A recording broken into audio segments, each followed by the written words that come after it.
Unang hugda sa implementasyon sa Local Public Transport Route Plan sa Cagayan de Oro City. Gipatuman na. Pipila ka mga driver sa modernized jeep na balakang makunhuran ang kita tungod sa bag-ong ruta nga ilang agihan. Ang detalye sa report ni James Paulo Yap. Nagpasidaan na ang dispatcher nga si Ruel Prangos sa ilang mga pasahero sa rutang Cogon Market to Xavier Heights and vice versa nga aduna nay bagong ruta nga ilang agihan.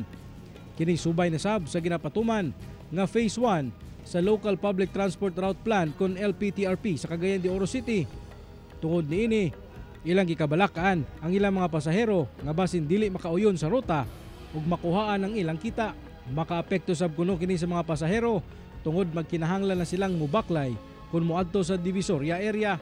Pasahero dan mawala sa Phase sa Katedral, Pabayo, Bilis. May wala sa among pasahero. Target na lang? Ayaw target gini. Kaya tulog pa rin sa Osminya. Dili makagin dili.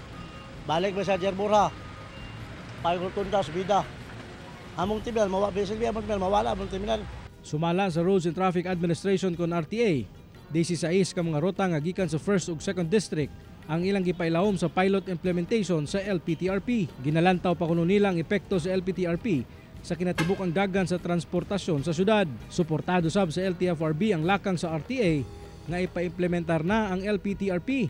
Ilabi pa nga pipila ka higayon na sab kuno kini nga na-postpone sukad pa tuig 2023. To ease the traffic congestion at saka para makater yung mga transport needs natin doon sa mga specific areas within Cagayan de Oro City.